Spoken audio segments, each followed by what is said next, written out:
नमस्ते दोस्तों, मेरा नाम प्रिय है और मैं राजस्थान के रामगंज की रहने वाली हूँ। मैं इसी गांव में पैदा हुई और यहीं बड़ी हूँ। मेरी उम्र 19 साल है। मैं 12वीं कक्षा में पढ़ती हूँ। पढ़ाई में मैं हमेशा अव्वल रही हूँ। मेरा सपना है कि मैं पढ़ लिख कर डॉक्टर बनूँ और अपने गाँव के लोगों की सेवा करूँ।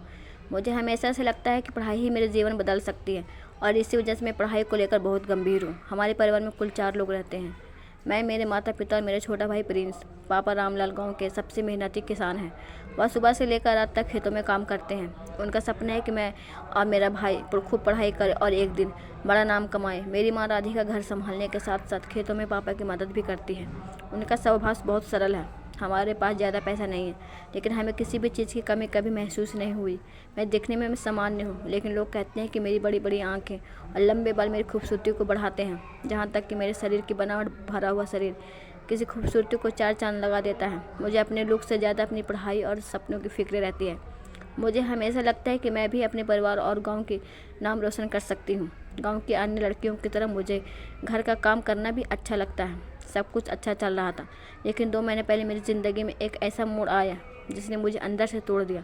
मेरी माँ का छोटा भाई दीनानाथ मामा हमारे घर आया। माँ ने बताया कि दीनानाथ जयपुर में रहता है, लेकिन दीप फिलहाल बेरोजगार है और अपने काम को लेकर जीवन से परेशान होकर गांव आया है। मामा की उम्र 32 साल थी और वह दिखने में साधारण थे। दुबला शरीर, बिखरे बाल और आंखों में अजीब सी चमक। उनका चेहरा जितना साधारण था, उनकी आंखें उतनी ही असामान्य लगती थी। मुझे उनकी मौजूदगी शुरू से ही अजीब लगती थी, लेकिन मैंने इसे नज़रअंदाज कर दिया।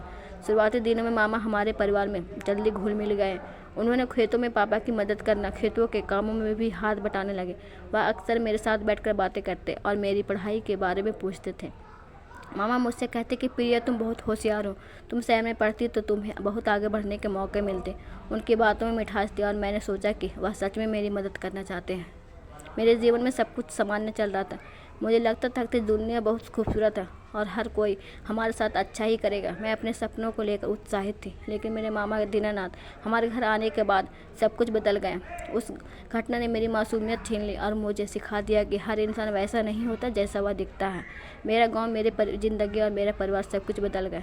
सब कुछ सही चल रहा था, लेकिन कुछ हफ्ते बाद मैंने महसूस किया कि मामा का व्यवहार धीरे धीरे बदलने लगा था। जब भी मैं तैयार होती तो वो मेरे पास आकर बैठ जाते और मुझे अजीब निगाहों से देखने लगते। एक दिन जब मैं अपने कमरे में पढ़ाई कर रही थी, मामा ने आकर कहा, तुम्हारे बाल बहुत सुंदर हैं, अच्छे से संभालना चाहिए। शहर के लड़के तुम्हारे जैसे बालों के लिए हज़ारों खर्च करती है। उनकी इस बात पर मैंने हल्का सा मुस्कुराकर धन्यवाद कहा, लेकिन अंदर से मुझे ऐसा महसूस हुआ जब भी मामा दीनानाथ मेरे घर पास आते तो उन्होंने मेरे प्रति अपना प्यार जताने की कोशिश करते।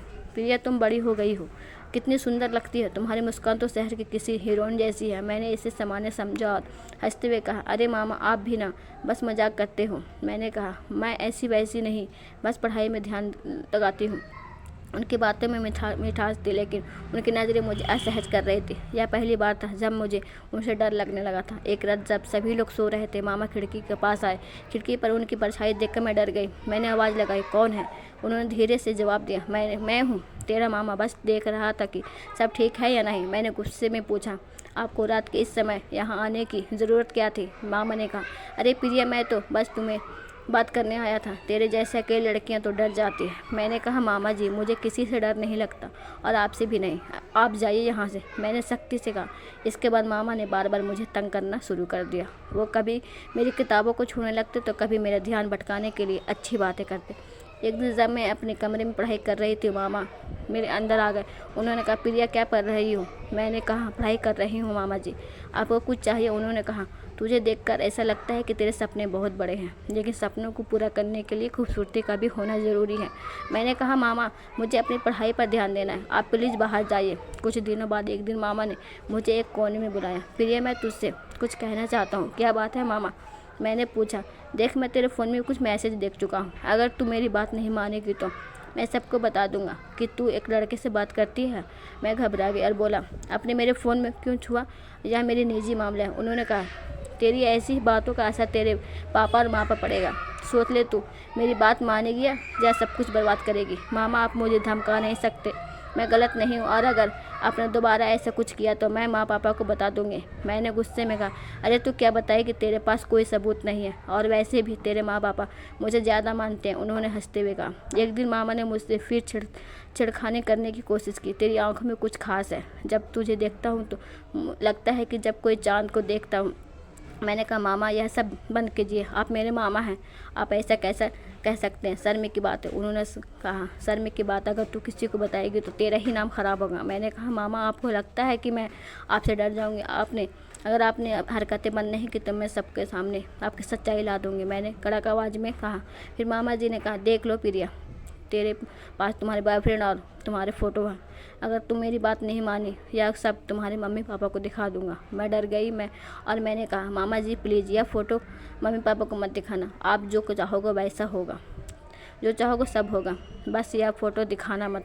एक दिन मामा ने उसकी मुराद पूरी हो गई। उसके मन में जो आया उन्होंने सब किया। मैंने भी सोच लिया था कि मैं मामा जी के सबक से भाग रहूँगी। मैंने मौके की तलाश में थी। एक देर रात मामा ने मेरे कमरे में घुसने की कोशिश की। मैं पहले ही सतर्क थी और मेरे फ़ोन की रिकॉर्डिंग चालू थी। जैसे ही उन्होंने दरवाज़ा खोला और मेरे साथ गलत हरकतें करने लगे, मैंने ज़ोर से धक्का दिया और मैंने चिल्लाकर कहा, मामा जी आपकी हिम्मत कैसे हुई मेरे कमरे में घुसने की, और मैं मम्मी पापा को सब बता दूंगी। अरे मैं तो बस तुझे देखने आया था, सब ठीक है या नहीं। मैंने कहा, मुझे किसी के देखने की ज़रूरत नहीं है, जो आप कर रहे हैं वह सब रिकॉर्ड हो रहा है। अगली सुबह मैंने वह रिकॉर्डिंग माँ को दिखाया। माँ के तो होश उड़ गया। उन्हें विश्वास नहीं हो रहा था, उनका अपना भाई ऐसा भी कर सकता है। उन्होंने तुरंत पापा को बताया। पापा ने बिना समय गवाए पुलिस को बुलाया और मामा को गिरफ्तार कर लिया। पुलिस स्टेशन में मामा ने अपने गुनाह कबूल कर लिया।